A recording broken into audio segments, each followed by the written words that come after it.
Nous allons atterrir au Brésil avec Mermoz, dans la région de Sao Paulo.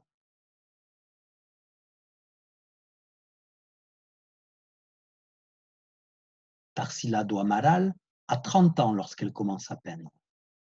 Elle vient d'une famille de riches planteurs. Elle a pu voyager en Espagne et suivre un enseignement supérieur. Ses premières peintures viennent du réalisme espagnol. Vers 1920-23, elle se retrouve à Paris, prend des cours à l'Académie Julian pour oublier le conservatisme brésilien. À son retour au Brésil, elle rencontre le groupe des 5 qui a organisé une Semana da Arte Moderna. Ce portrait de femme aux formes simplifiées en est l'empreinte immédiate. Mario et Osvaldo de Andrade sont peints en 1923. Elle intègre la couleur fauve, les plans lumineux du cubisme à la mode après-guerre. Elle a mis à profit ce qu'elle a appris de Fernand Léger et d'André Lotte. Pour le groupe des 5, il s'agit maintenant de promouvoir au Brésil une culture émancipée des modèles européens, qui sache intégrer des aspects indigènes. Et d'abord, la réalité métissée d'un pays peuplé de Portugais et d'Africains. A Negra, de 1923, est un hommage et une déconstruction des formes dans l'esprit de Picasso. Elle combine des bandes rectangles et des formes ovales, rondes, larges, amollies, en jouant des disproportions. Dans Les collines de la favela, à gauche, ou Le chemin de fer central de 1924, elle associe les cercles et les carrés, les angles et les arcs, les croisillons, les répétitions graphiques. Elle montre le populaire et la présence du progrès en faisant une place à la végétation tropicale caractéristique.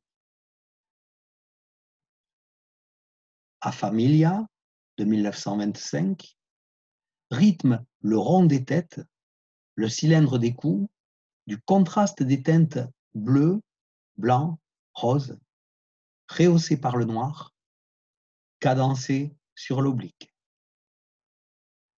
La grand-mère qui fume la pipe, la poupée noire, les animaux stylisés, les bananes, signent cette nouvelle et moderne créolité.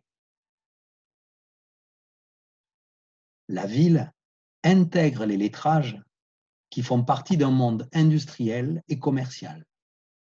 Ils sont des éléments de construction du tableau depuis Braque, Picasso. Rappelez-vous Alexandra Exter. J'aime bien ce taureau déformé dans sa forêt de troncs d'arbres. Tarsila part explorer le pays avec Osvaldo de Andrade, qui rédige le manifeste du modernisme autochtone brésilien sous le titre Pau Brasil, Bois Brésil. Elle fait aussi un voyage dans la région du Minas Gerais en 1924 avec le poète Blaise Cendrars qu'elle connaît depuis Paris. Son dessin est un primitivisme épuré, tropicalisé. La tête fleur, le marchand de fruits, la palmeraie, le marché, mais aussi religion brésilienne, sont des peintures de cette période. De la matière première, 100% Pau Brésil.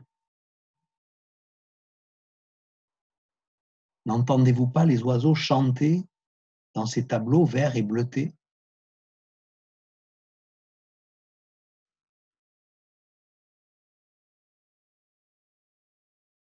En 1928, Osvaldo de Andrade donne pour titre à ce tableau de Tarsila Abaporu.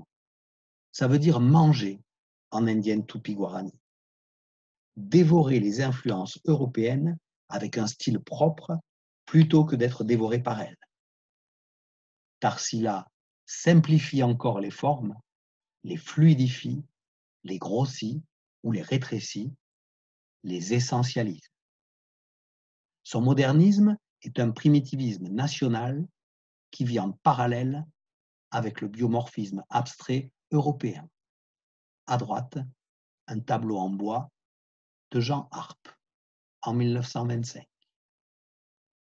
Ces ondulations nuancées, comme on le voit à gauche, on peut les rapprocher aussi du symbolisme musical de l'autre grande américaine de l'époque, mais en Amérique du Nord, Georgia O'Keeffe.